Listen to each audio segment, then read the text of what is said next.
নমস্কার, আজ আমরা শিখব কিভাবে একটি নির্দিষ্ট মানের সমান সেলের সংখ্যা গণনা করা যায়। তো চলুন শুরু করা যাক।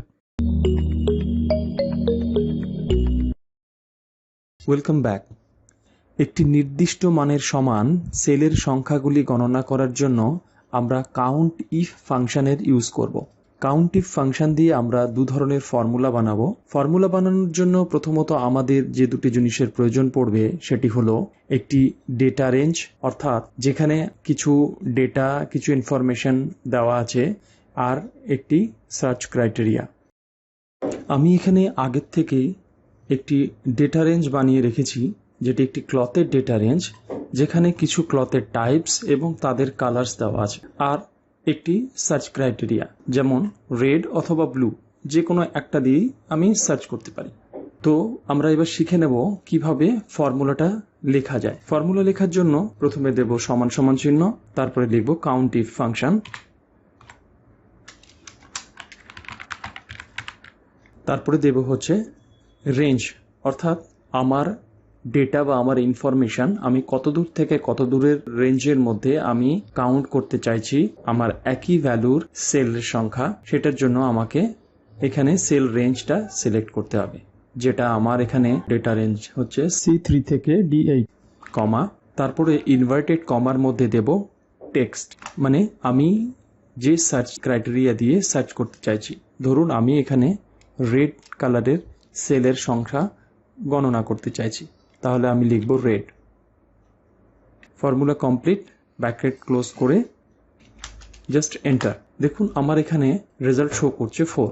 যেটা রেঞ্জটা আমরা নিয়েছি সেই ডেটা রেঞ্জের মধ্যে 4টি রেড কালারের ক্লথস আছে। এটা হলো আমাদের প্রথম ফর্মুলা। এইভাবে আমরা খুব সহজে একই মানের সেলের সংখ্যা কাউন্ট করতে পারি। এবার আমরা দ্বিতীয় ফর্মুলাটাতে যাব। দ্বিতীয় ফর্মুলাটা প্রায় একই রকম, শুধু এখানে আমরা সার্চ ক্রাইটেরিয়ায় কোনো টেক্সট ইউজ না করে আমরা একটি সেলের নাম্বার ইউজ করব। ফর্মুলাটা শুরু করা যাক। কাউন্ট ইফ, আবার ডেটা রেঞ্জ, কমা, এখানে আমি ইনভার্টেড কমার মধ্যে কোনো টেক্সট সার্চ ক্রাইটেরিয়া হিসাবে লিখব না, এখানে আমি লিখব একটি সেলের নাম্বার। যেমন ধরুন G3 একটি সেল নাম্বার আমি পাচ্ছি, সেই সেল নাম্বারের মধ্যে ব্লু কথাটি লেখা আছে, আমি এই সেল নাম্বারটি সিলেক্ট করলাম G3, অর্থাৎ এই সেল নাম্বারের মধ্যে যখনই আমি কিছু চেঞ্জ করব সেটা সার্চ ক্রাইটেরিয়া হিসাবে এই ফর্মুলাতে কাউন্ট হবে, এই ফর্মুলাটি রান হবে। অর্থাৎ আমি ব্লু চেঞ্জ করে যদি রেড করি তাহলে এখানে এই ফর্মুলাতে সার্চ ক্রাইটেরিয়া রেড হয়ে গেল। এতে আমাদের অনেক কাজ করতে সুবিধা হবে, বারবার ফর্মুলাকে আমাদের এডিট করার প্রয়োজন হবে না। আমরা জাস্ট সেলের মধ্যে আমাদের যে নির্দিষ্ট সেলটি রয়েছে সার্চের জন্য সেখানে ডেটা চেঞ্জ করলেই আমার সার্চ ক্রাইটেরিয়া চেঞ্জ হয়ে যাবে। এবার ব্র্যাকেট ক্লোজ করে এন্টার।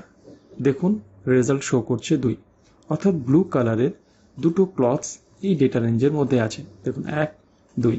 এবার আমি আর ফর্মুলাটাকে কোনো চেঞ্জ না করে আমি যদি ব্লু কালার অর্থাৎ G3 সেলের ভ্যালুটাকে চেঞ্জ করি, যেমন আমি এখানে করে দিচ্ছি রেড, দেখুন আমার রেজাল্ট চেঞ্জ হয়ে গেল 4। অর্থাৎ এখন ফর্মুলাটি সার্চ ক্রাইটেরিয়া হিসাবে রেডকে ইউজ করছে, রেড দিয়ে সার্চ করছে। এখানে আবার যদি আমি ব্লু করি তাহলে আবার ফর্মুলা অটোমেটিক্যালি চেঞ্জ হয়ে সার্চ ক্রাইটেরিয়া চেঞ্জ হয়ে রেজাল্ট শো করছে। এইভাবেই আমরা কোনো ডেটা রেঞ্জের মধ্যে থেকে একই মানের সেলের সংখ্যা কাউন্ট ইফ ফাংশনের মাধ্যমে কাউন্ট করতে পারি। ধন্যবাদ।